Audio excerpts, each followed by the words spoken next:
Hi everybody, I hope you're all doing really well. Back today to talk about some of my most anticipated releases for October to December. So here to wrap up the new year. Coming out on the 1st of October, first up we have Make the Season Bright by Ashley Herring Blake. I know some of you will have read Ashley Herring Blake's previous books, particularly the Delilah Green, Astrid Parker, Iris Kelly trilogy, which I actually haven't read, but a lot of my friends have, and I've heard nothing but good things about. And so when I saw that this author had a Christmas romance coming out, that definitely perked my ears up, in which we have our main character, a violinist called Charlotte. One can only presume that she is a much better player than I am, who for Christmas has gone to the home of one of her ensemble mates' family homes in Colorado, only to discover that her ex-fiance who jilted her at the altar, named Brighton, is also in attendance at this family Christmas. And despite her best attempts to avoid her, Charlotte just keeps on running into Brighton, and maybe we're going to see some rekindled sparks. Next up is history non-fiction, and it is The Eagle and the Hart, the tragedy of Richard II and Henry IV by Helen Castor, coming out on the 3rd of October. This is looking at the intertwined lives of these two monarchs, Richard II, who inherited his throne through his grandfather Edward III, Henry IV, who then usurped Richard's throne. Yes, I am simplifying a very big conflict right down there, but something that I never really considered was what the relationship was between these two monarchs.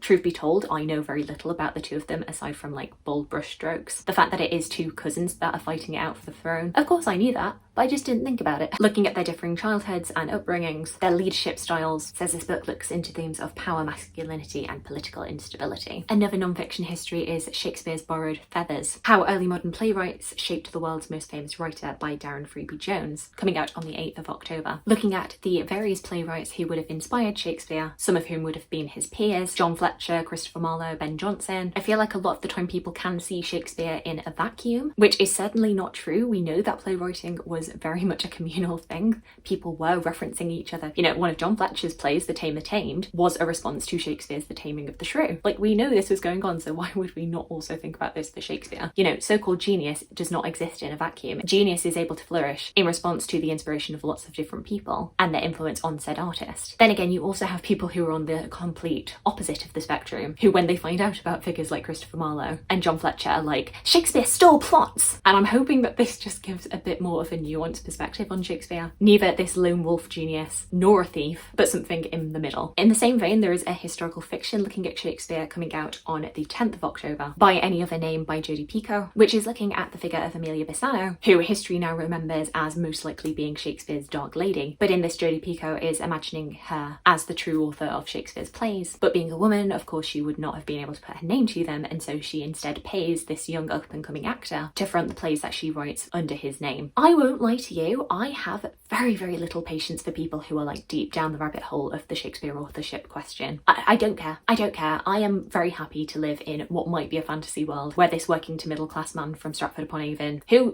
didn't travel, didn't have the most vast education, was able to write all of these amazing plays and sonnets. As we say, not all by himself, definitely with influence of other people, but I'm quite happy to live in that world. I just get so frustrated when people are just like, no, did you know that he didn't really write Shakespeare? How could a poor man from Stratford have known all that? I don't know, there's just something that feels a little bit elitist and snobby. One of the reasons why I'm really not looking forward to having to watch Anonymous as part of my little watching depictions of Shakespeare project, which is still ongoing by the way, because I can't.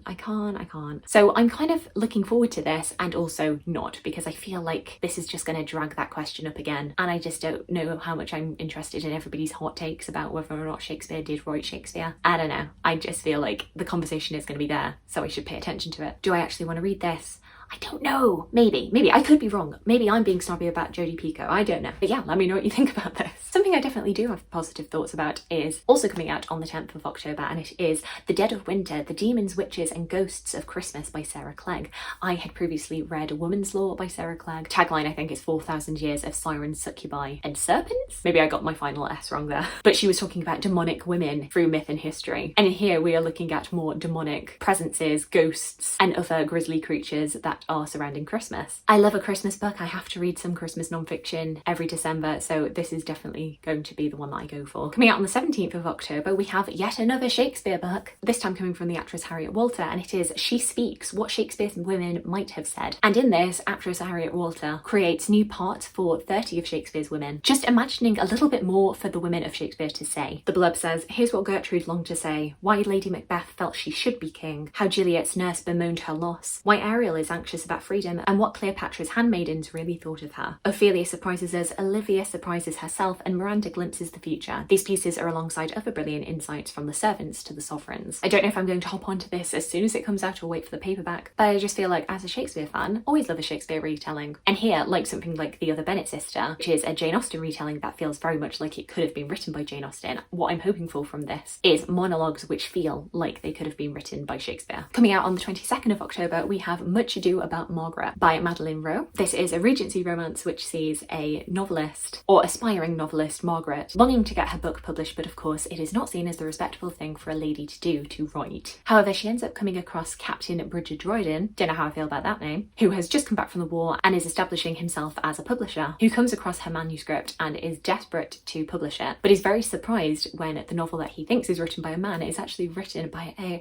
rather attractive to him woman. However, the publisher he works for had initially turned this down, and so Margaret is pretty distrustful of this man coming into her life. But as with all great romances, sparks start to fly as well as tensions emerging. A non-fiction history coming out on the 24th of October is Regina, The Queens Who Should Have Been by Emily Murdoch Perkins. I am just presuming that we're meant to pronounce that as Regina and not Regina. Regina sounds like it is correct, but I feel like people don't say it like that anymore. So let's just go with Regina for now. This is a history that looks at the firstborn daughters who could have been queens had male primogeniture not ruled the day. I don't believe this is a speculative history on what their reigns could have been like, but actual histories of these princesses who did not end up ruling despite the fact that they were firstborn. You know me, you know the reason why I wanted to pick this up. I am pretty sure that there is going to be some material about Empress Matilda in here. I love her, I love anything that is written about her, so I gotta look at this, haven't I? But also it would be very interesting to get to read about some other princesses who are probably a little lesser known. You know, for a lot of these princesses we don't even know when they were born because it just wasn't deemed important enough to note the birth dates of princesses, but princes and lords absolutely fine. Fine.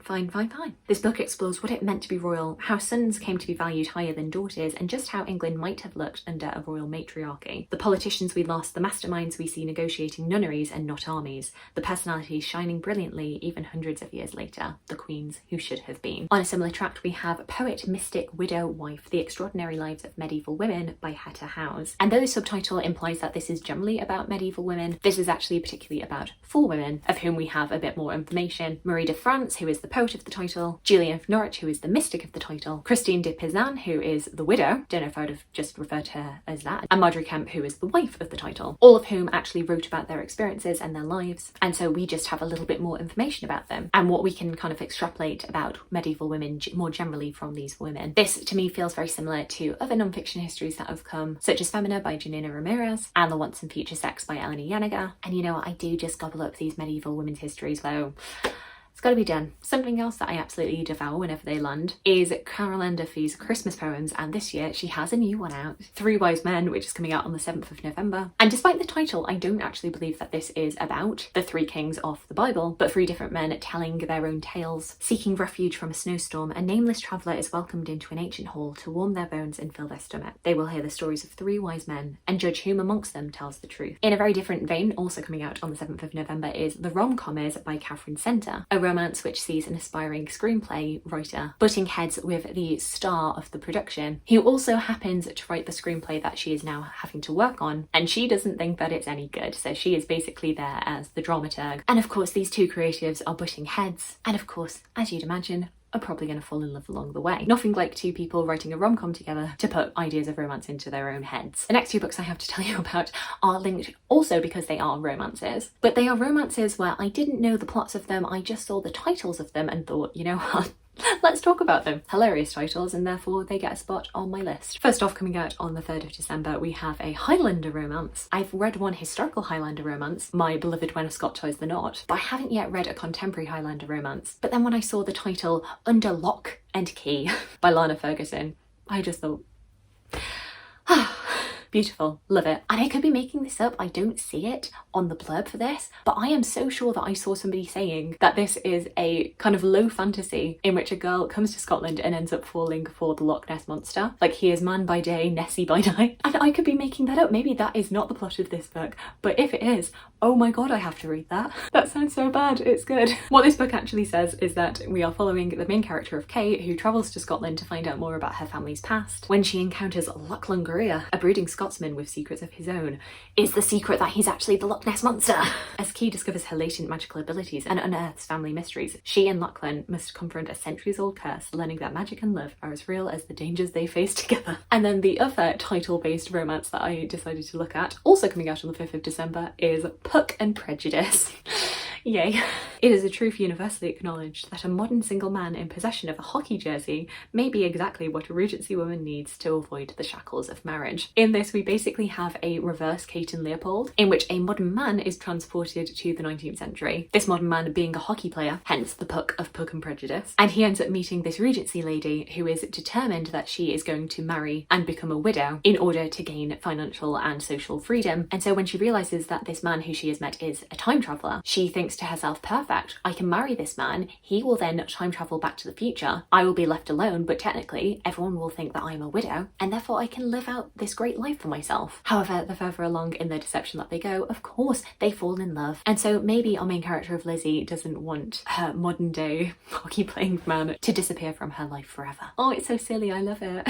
And then finally, the last book I have to tell you about today, coming out on the 19th of December, is Half-Assed Human, How to Live Better Without Burning Out by YouTube's very own Lena Norms. I have previously read Lena's poetry collection, Bargain Bin Rom-Com, and absolutely loved that. And so when I found out that she had a non-fiction book coming out, of course that was going right on my radar. This is self-help of a sort, but instead of like maximising productivity, we're just looking at how to half-ass things. You know, you're still getting things done, but maybe you're not overtiring yourself in the process. The best way to live, really. Half-Assed Human will show you how to harness the power of considered chaos and upgrade the parts of your life that really matter without expending more than you have to give. Trying to be a superhuman is out. Being a half-assed human is in. Find out why living a life of slapdash isn't as shameful as it seems. In fact, it may be the key to living the life you've always wanted. In a world of high flyers, let's at least get you in the air. I think what I'm looking forward to most about this is the audiobook, because from what I can see it is narrated by Lena, so I feel like that's definitely the way that I'm going to experience this. It's just going to be like one long video of hers, and I'm very much looking forward to it. So there we go, those are some of the books that I am very much looking forward to coming out between October and December, but do let me know if I've missed any big names out. I try to focus as much as possible on books that I'm actually looking forward to.